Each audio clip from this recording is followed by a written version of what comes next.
Você sabe, você já ouviu falar o que significa DAI? D-A-I.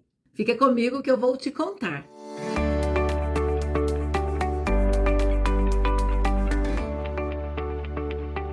Seja bem-vindo, seja bem-vinda em mais um episódio do programa Cicatrização.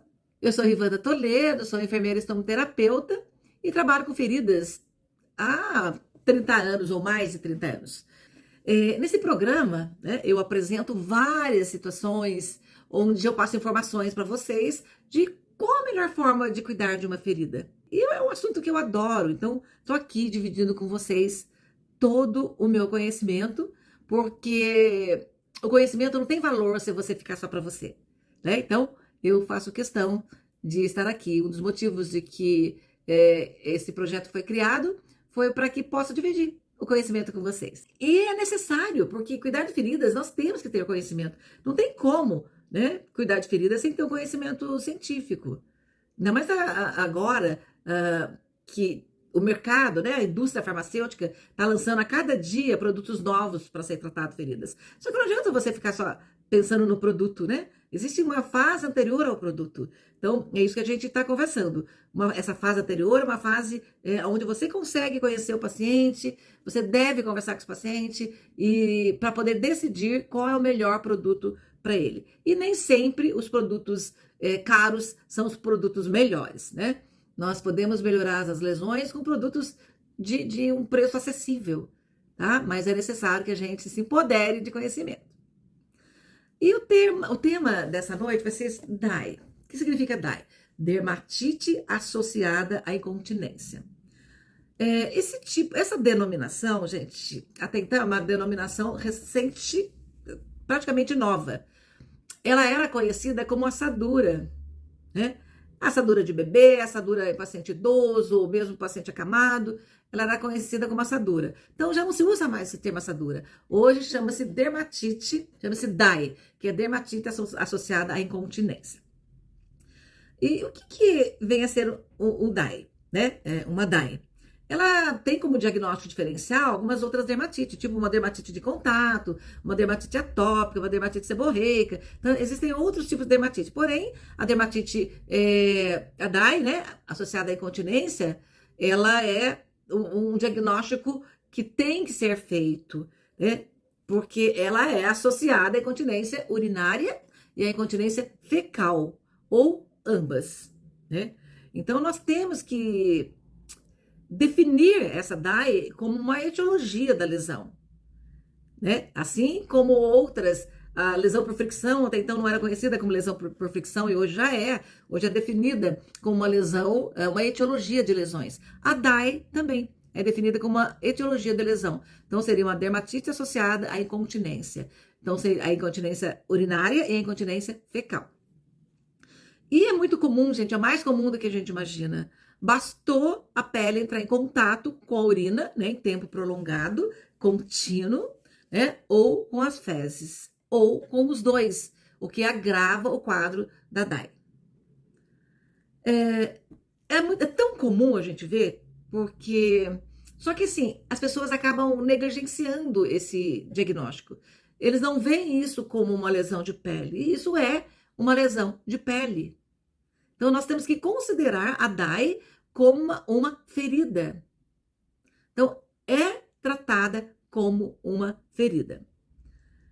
Então, o que vem a ser uma DAI?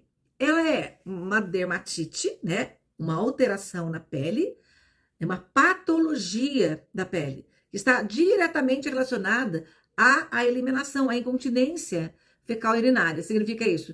Ao paciente que não consegue ter o controle voluntário da urina e o controle voluntário das fezes, né? Então, existe uma incontinência.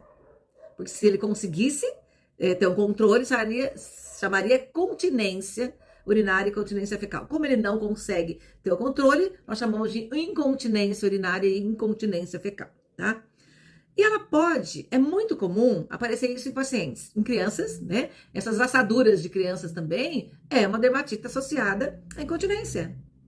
Então, não é uma coisa relativa, só relacionada à pessoa idosa, nem ao paciente acamado.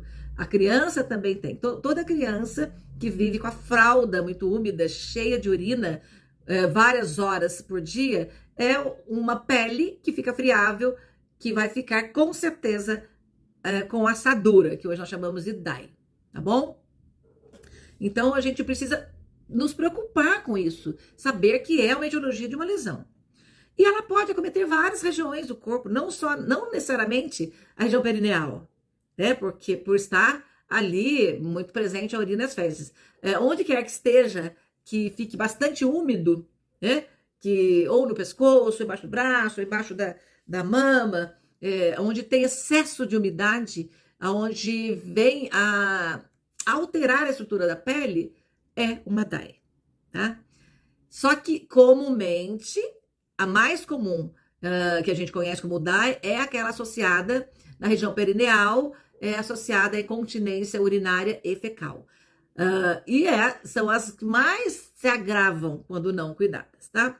E como se classifica a dermatite associada à incontinência, né? A DAI, tá? Então, agora nós vamos falar só sobre DAI. Você já sabe que é dermatite associada à incontinência. Então, como que ela se classifica? Assim como todas as outras lesões que nós vimos até agora, ela também tem uma classificação. Isso é importante que a gente saiba, para que a gente classifique e para que a gente padronize uma linguagem para conversar com outros profissionais, tá? Então, como se classifica? A DAI se classifica a pele em risco, tá? Que é uma pele, mas só a pele em risco. Então, não tem categoria aí, ela é só a pele em risco. Aonde não tem hiperemia, porém é um paciente acamado, paciente que não tem controle da urina, das fezes, então, mas até então não aconteceu. Então, é uma pele em risco.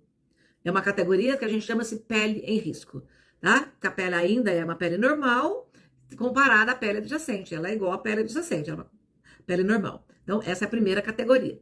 A segunda categoria, quer dizer, uma outra categoria, é a categoria 1. Já quando a pele apresenta uma hiperemia, ela fica levemente vermelha, já com edema, tá? Só que não tem a ruptura da pele. Essa é a categoria 1. E tem a categoria 2, que tem a hiperemia, o edema e tem já uma ruptura da pele. Então, isso é chamado a categoria 2. E muitas vezes apresenta também já complicações, ou seja, possibilidade de abrir vesículas, pústulas e fliquetemas, tá? Daí já são complicações da categoria 2. Podendo estar associado a uma infecção, né? A presença de pústula, de fliquetema, de vesículas pode estar associada a uma infecção, mas ainda continua a categoria 2. Abriu a pele, já é a categoria 2, que é a categoria de maior risco. E qual que é a fisiopatologia da DAI, né? Como que a DAI ocorre? Uma vez, aquele ciclo vicioso. Se você não seca aquela região extremamente úmida, né? Porque a urina e as fezes chegam e umedece aquela região. Senão você não troca a fralda daquela região, melhor, tira a umidade, ela vai, o ciclo vicioso, uma umidade atrás da outra, cada vez mais você mais inserindo umidade. E ocasiona, chega o estágio e precisa até 4 horas de exposição, para isso, a partir de 4 horas já inicia um dano no que nós chamamos de estrato córneo da epiderme. A epiderme é a camada mais externa da pele. E o estrato córneo é a camada também mais externa da epiderme. Né? Tem a epiderme e o estrato córneo é a mais externa da epiderme. Aonde tem uma estrutura que mantém a integridade da pele, que mantém a sua proteção. E com aquela umidade constante, aquela pele, né, ela perde aquela sua estrutura de proteção. Elas têm o que nós chamamos de células de corneócitos. Esses corneócitos funcionam como argamassa, né? Você pega uma parede com argamassa. Então tem as células e tem os que são os tijolinhos e os corneócitos, que é a argamassa que aderem, que mantém uma estrutura íntegra da pele. E a excesso de umidade vai amolecer essa argamassa, esses corneócitos, causando uma desestrutura da pele. Então, acontecendo uma ruptura da pele, tá? Então, é importante que a gente retire essa umidade, elimine o fator causal, né? Que é a urina, as fezes, ou mesmo uma água em excesso, para que a gente não alimente esse ciclo vicioso e que não chegue a comprometer a estrutura da pele. Então, nós precisamos eliminar. Então, a fisiopatologia da pele é isso, da pele da DAI é isso, é um excesso de umidade constante. A partir de 4 horas, com excesso de umidade, a pele já começa a perder a sua estrutura normal, tá? Já começa a desestruturar e a ver já as rupturas. Isso nós temos que entrar em consideração quais são os sintomas da DAI, né? A gente já tem que estar sempre em mente. Como que nós vamos saber de que está em excesso aquela umidade da pele? Quais são os sintomas da DAI? Primeiro, a pele começa a ficar avermelhada, né? A partir do momento que você não trocou, deixou exposta a pele, ela começa a apresentar um eritema, ela começa a ficar avermelhada, de rosa a vermelho mesmo, tá? Uma pele rosa passa a ficar vermelha. Isso mais em paciente mais claro. Em paciente mais escuro, ela vai ficando uma vermelha mais escura, né? Roxa, muitas vezes, ou até amarelada. Então, ela tem uma alteração na coloração da pele.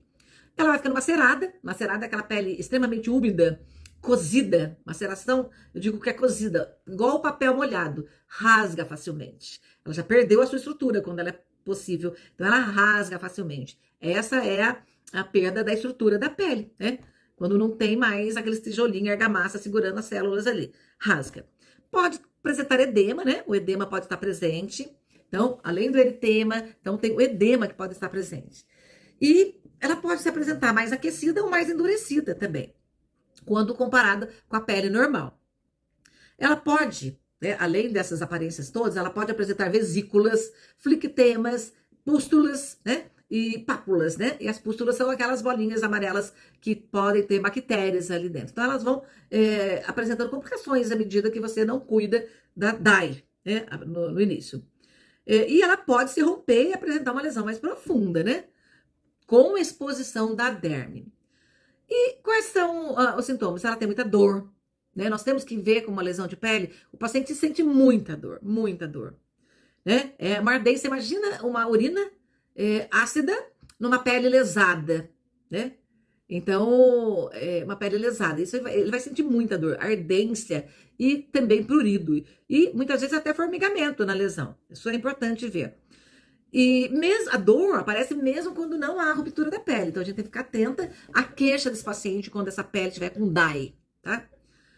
E quando você não cuida, essa pele pode até apresentar uma infecção fúngica. E a infecção mais comum, o micro-organismo mais comum é a Cândida, né? A Cândida albicans, que é o micro-organismo que mais acomete uma pele com DAI. Isso é super importante observar, porque o paciente sofre de dor, sofre sem contar o risco de uma infecção mais profunda, né? Causando as feridas satélites, né? E até começar uma lesão por pressão mesmo. Muitas vezes, uma lesão por pressão, a DAI pode ser precursora de uma lesão por pressão. Então, por isso que nós temos que tomar muito cuidado. Elas andam juntas, a DAI e a lesão por pressão, tá bom? Depois nós vamos ver qual é a diferença, como que nós vamos diferenciar uma DAI de uma lesão por pressão. Gente, se você tá gostando desse conteúdo, deixa aqui seu like, tá? Se inscreva aqui no canal, ative o sininho, porque daí você será avisado toda vez que eu colocar vídeo no ar, tá bom? Para que você possa comigo trocar informações, receber informações, fazer seus comentários, tá? Para enriquecer esse nosso momento, né? Tão gostoso, tá bom? Então, e outra, compartilhe com o seu colega. Tudo que a gente tem, que a gente recebe, nós temos que compartilhar com o colega, porque por isso que eu tô aqui, né? Eu não quis o conhecimento, toda a experiência que eu tive em 30 anos, de guardar só para mim. Eu tô compartilhando com vocês. Então, eu acho que compartilhe você também com o seu colega, tá? Não seja egoísta. Conhecimento a gente tem que disseminar. Igual o vírus, porém, o vírus bom, né? O vírus do bem. Então, a gente tem que disseminar o conhecimento. Então, compartilhe com o seu colega, tá bom? Quais são os fatores de risco, né? Que desenvolve uma DAI? Obviamente, um paciente incontinente, né? A incontinência, seja ela fecal ou urinária. Então, o paciente que não tem o controle da sua urina, né? Ou das fezes, a incontinência urinária ou fecal, ou a dupla incontinência, que nós chamamos de dupla incontinência. Esse é o principal fator de risco, tá? E claro que, além da presença da incontinência, os episódios dessa incontinência também é um fator de risco. Quanto mais episódios de incontinência, de eliminações urinárias e fezes, maior é o risco. Então, a gente tem que ficar atenta. O uso de produtos, aqueles produtos que passa e colhe, gruda, que a gente tem que limpar. Então, às vezes você está pensando que está ajudando uma DAI usando um produto que adere à pele, você tem que esfregar, você está prejudicando. Então, o uso de produtos também é um fator de risco. Por isso que não é qualquer produto que você pode passar no paciente com DAI, tá? Um dos fatores de risco também que ocorre, né, que faz ocorrer a DAI, é a pele frágil, né? Ou de criança, a novinha, são os extremos da vida, e os idosos. Então, quando os extremos da vida apresenta a pele frágil, então é um fator de risco, criança e idoso. Mobilidade física prejudicada, né? Quando o paciente é acamado, ele já é um fator de risco, tá? Para apresentar DAI, até porque ele pode também ter incontinência, ou não, né? Mas é um fator. Isso, se considerar o paciente acamado, já é um fator de risco. Rebaixamento do nível de consciência com alteração da capacidade de percepção sensorial. Então, quando ele não entende, ele já não tem mais a capacidade, ou a consciência de que ele está com vontade de eliminar a urina ou as fezes, né? De ir ao banheiro, de preferência, ou mesmo quando ele tem a consciência, porém, mesmo que use uma comadre, um papagaio, né? Mas se ele não tiver mais esse nível de consciência, ele é um fator de risco. O déficit do autocuidado, tem gente que tem ainda essa consciência, mas tem o déficit do autocuidado. Então, para garantir a higiene pessoal adequada.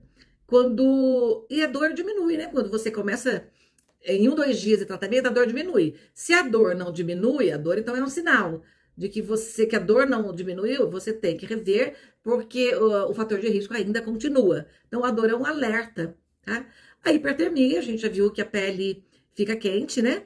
Mais quente. E quem usa medicamentos imunossupressores, no caso de um corticoide, um quimioterápico, tem que ficar atento, porque é um fator de risco para o desenvolvimento da DAI. E o estado nutricional, como a gente sabe, a alimentação é fundamental. Então, se o estado nutricional desse paciente tiver piorado, né? Alguma coisa que esteja agravado, um paciente desnutrido, por exemplo, é um fator de risco. E uma doença grave, né? Um paciente que tem uma doença grave, que esteja em estado crítico, principalmente, né, os pacientes em fase terminal de alguma doença, é um grande fator de risco para desenvolver a DAI, tá? E como que nós vamos diferenciar? O cliente que apresenta uma LP, uma lesão por pressão, e uma DAI. Isso é uma dúvida constante. E não é fácil mesmo, gente, não é fácil. Quando você vê, você não sabe associar se é uma LP, né, uma lesão por pressão, ou uma DAI, uma dermatite associada à incontinência. Isso, os sinais se misturam. Então, como que a gente pode identificar e saber e diferenciar uma lesão por pressão da DAI? Vamos lá, a causa, né? Qual que é a causa da lesão por pressão? É a própria pressão ou um cisalhamento. E qual que é a causa da DAI? A umidade é a causa. Então, o fato de ter uma umidade exacerbada já é uma causa de abrir uma DAI. Então, a diferença, tá? A localização. A lesão por pressão clássica, ela está localizada em uma proeminência óssea. Tá? A DAI não. A DAI ela pode ocorrer numa proeminência óssea, mas não necessariamente ela precisa estar numa proeminência óssea. Ela pode não estar numa proeminência óssea, porque a causa dela é a umidade. Então, ela pode estar em qualquer outra região sem ser a proeminência óssea. Então, a localização é bem importante para a gente diferenciar. Obviamente, tem outras causas. Os sintomas, né? A dor relatada.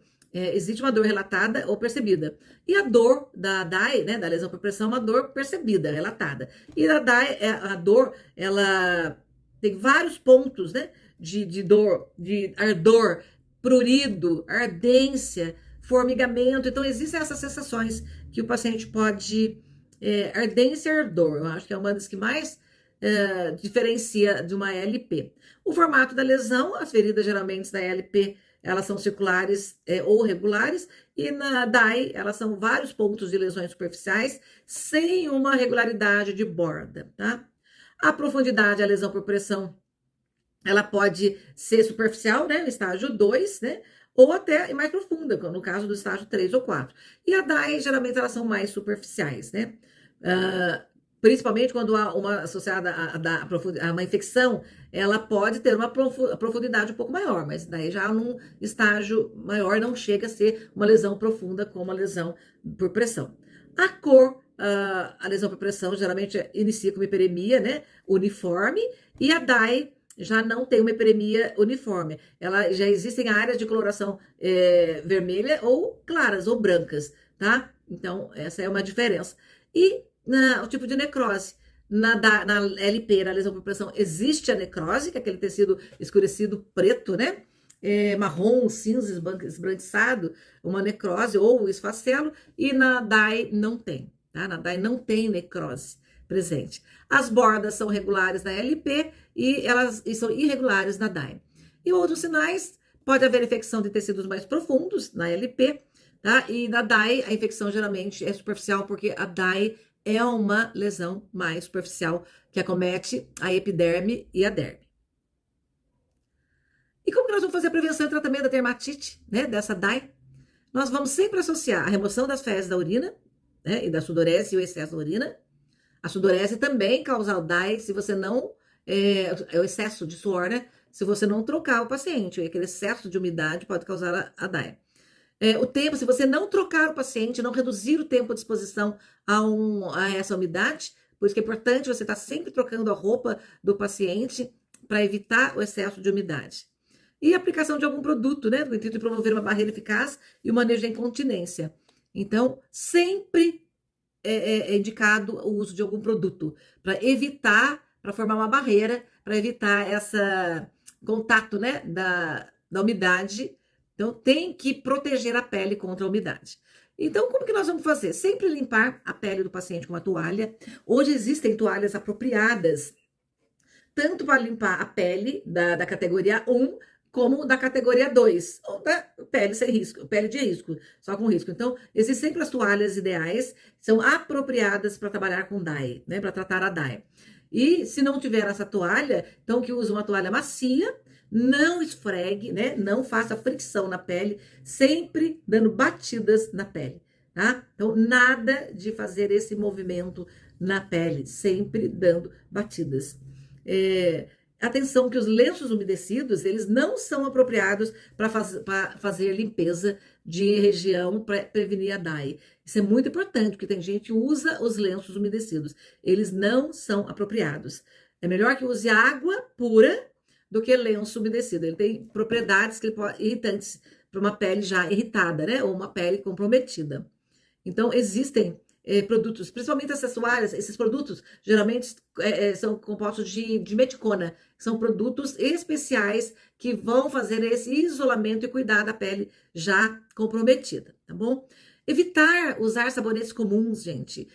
Isso todo mundo usa, mas é errado você usar um sabonete comum. Você tem que adquirir um sabonete apropriado, um pH acidificado, porque a nossa pele tem um pH acidificado, né? Mais suave, mas ela é um pH acidificado. Então, a gente tem que procurar usar um sabonete, porque esses sabonetes comuns, eles têm pH neutro, e nós precisamos usar, ou pH alcalino, uns têm pH alcalino, outros neutros. Nós precisamos, então são produtos apropriados para a pele, levemente acidificados. Então, procurem sabonetes que hoje já existem no mercado. Eu sempre recomendo o uso desse sabonete para qualquer paciente cuidar da pele íntegra, né, que é um pH mais apropriado, que é levemente acidificado que a nossa pele. Porém, para tratar a DAI, pacientes em risco de DAI ou de LP, principalmente, não usem sabonetes comuns, né? Procurem sabonetes especiais.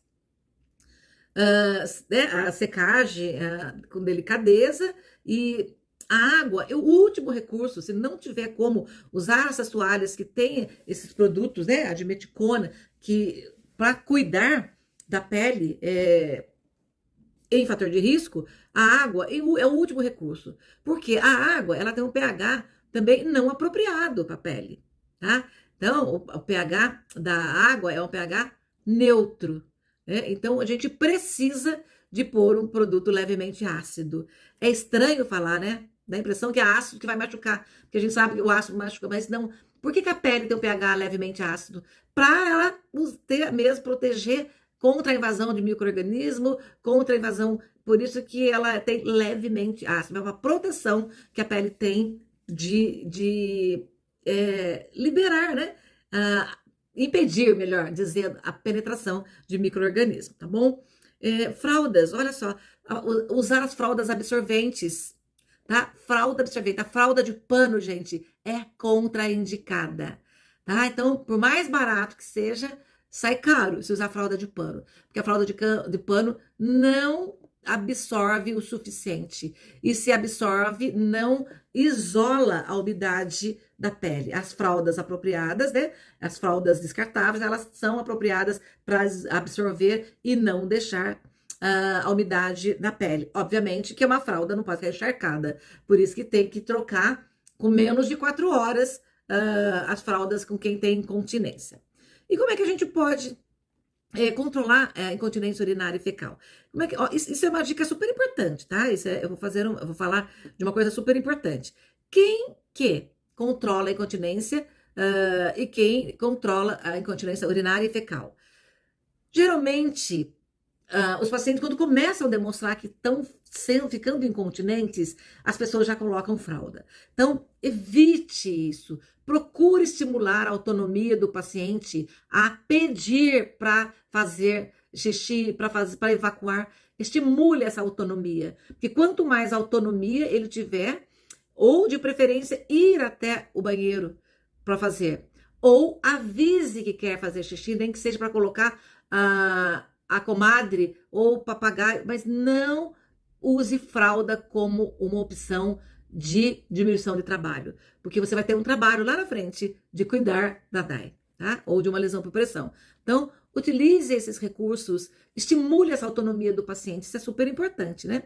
Então, para você colocar a fralda no paciente incontinente, tem que ver se ele é realmente incontinente e não tem, né? Ou se ele tem uma incontinência quando ele fica com muita vontade de evacuar ou de urinar, tá? Então, muitas vezes ele exige espaços menores para poder levar ou oferecer algum recurso para que ele urine ou evacue na cama mesmo, tá? Na cama não, na comadre ou no papagaio, tá bom? Isso é super importante. Avaliar o risco de queda, né? Por exemplo, se é um paciente que tem dificuldade de andar, se o risco é muito maior de queda, então ofereça para ele os recursos para ele fazer na cama mesmo, mas que não utilize fralda.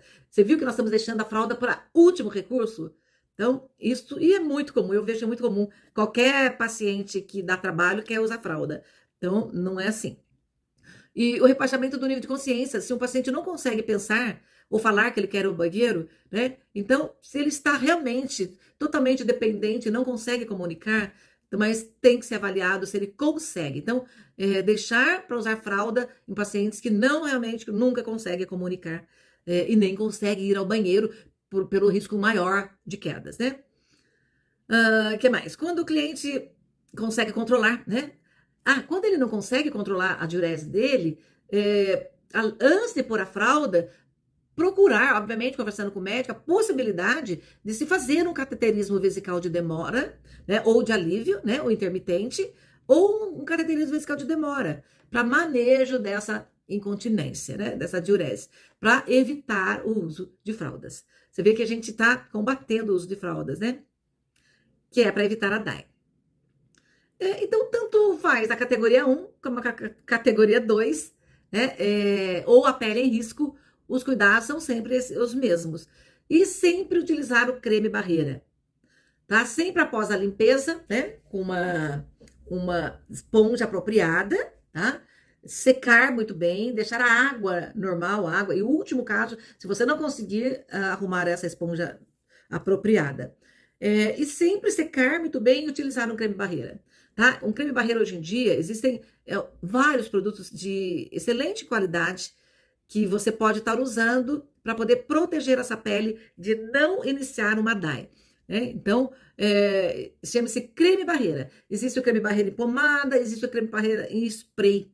Tá? Então, você fazer um spray, ela vai formar uma película que vai proteger essa pele da umidade, né? Caso a fralda fique úmida. Então, vai proteger. Ou alguns produtos mesmo em forma de pomada que você vai passar e não vai ficar friccionando. Por isso que um spray é melhor, tá? Mas o em pomada também funciona, que é onde você suavemente vai espalhar entender que um pouco de pomada, né? Uma leve spray, um pouco de pomada já é o suficiente, tá bom? porque não pode ficar em excesso. Cremes muito gordurosos, né? Ou pomadas tipo um óxido de zinco, que geralmente adere muito à pele, não é o mais indicado para você cuidar de uma DAE, porque eles vão ter dificuldade de ser retirados. Isso você pode provocar uma DAE, tá? Então, o legal não seria usar esse creme, e sim um creme barreira apropriado. Então, é comprar mesmo creme barreira apropriado, que hoje tem no mercado inúmeros tipos de creme barreira, tá bom? E quais são as características desse produto? Como que a gente vai saber comprar esse produto? Ele deve ser comprovado, obviamente, clinicamente, para prevenção e tratamento da DAE. Então, ele tem que ser indicado para prevenção e tratamento da DAE. Porque o produto você previne e trata a DAE. Tá? Então, é um único produto só. Mesmo a categoria 1, a pele em risco, a categoria 1 e a categoria 2. Tá? Então, é o mesmo produto. Ele deve ter um pH, né, que é ácido, levemente ácido. Então essa é uma característica do produto. Geralmente, os apropriados têm um pH levemente ácido. Tá? Ele deve ser hipoalergênico, com certeza, né? Nenhum produto deve causar alergia. Não ocasionar ardência ao ser aplicado. Então, mesmo que seja apropriado, se um produto que você comprou mesmo para dar e provocar ardência, o paciente teve uma reação alérgica, então ele não é o mais indicado. Se ele provocou ardência, é porque ele está causando uma reação no paciente, não é o mais indicado. Ele tem que ser transparente, de preferência, para permitir a avaliação da pele. E ser um produto de fácil remoção, né? Para você não ocasionar mais ainda e garantir o conforto para o paciente. Não ocasionar lesão na pele e garantir o conforto para o paciente. Ele pode ser aplicado, deve auxiliar, obviamente, na melhora da lesão, né? E não ao contrário. Tem uns que vão colocar, em vez de melhorar, piora. Então tem que ficar de olho nisso, sempre avaliar.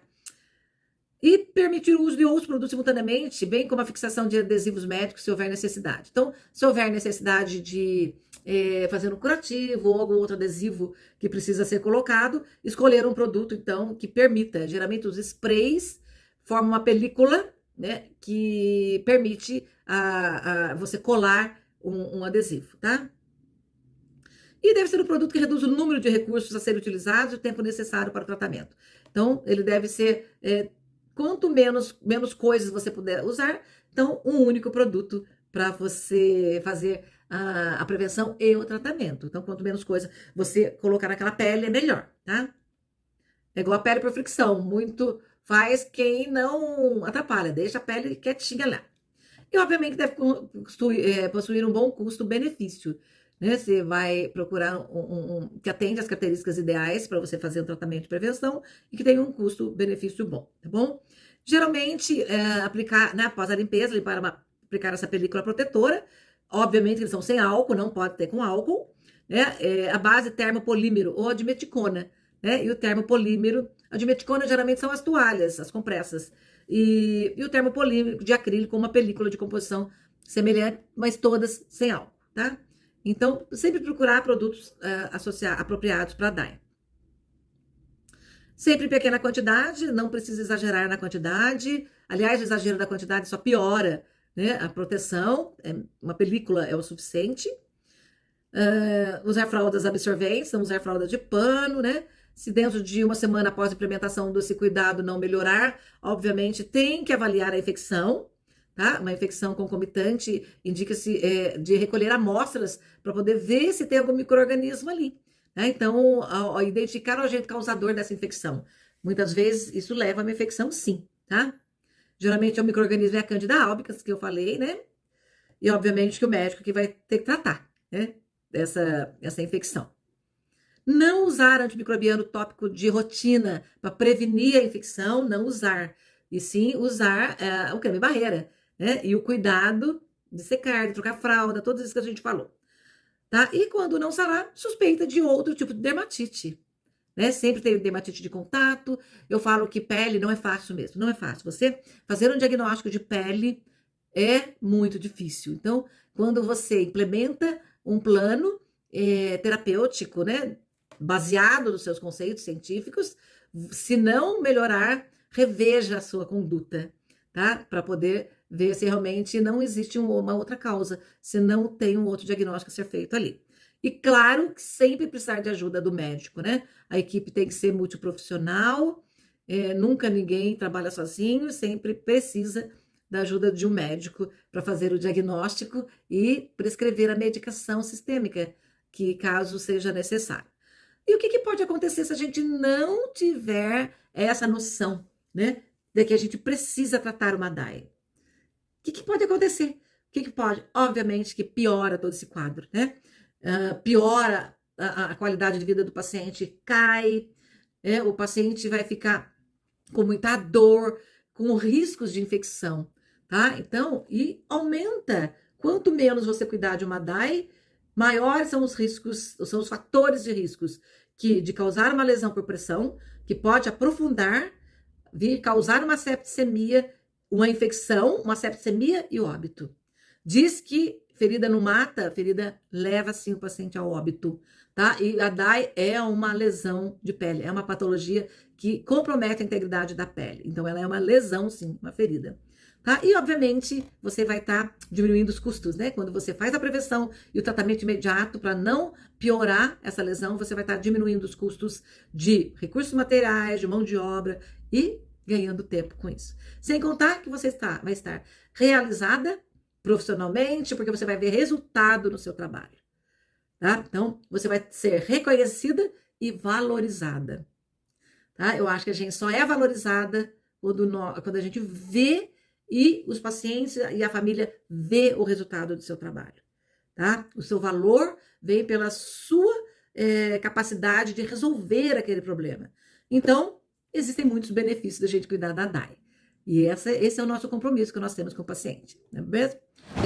Muito obrigada pela sua atenção, tá? Se você gostou desse conteúdo, deixa aqui seu like, se inscreva no canal, ative o sininho para você ser comunicado todas as vezes que eu colocar um vídeo aqui, tá? E eu prometo para você que todos os assuntos serão de extrema importância para que você, profissional da saúde, aprenda a cuidar de feridas, tá bom?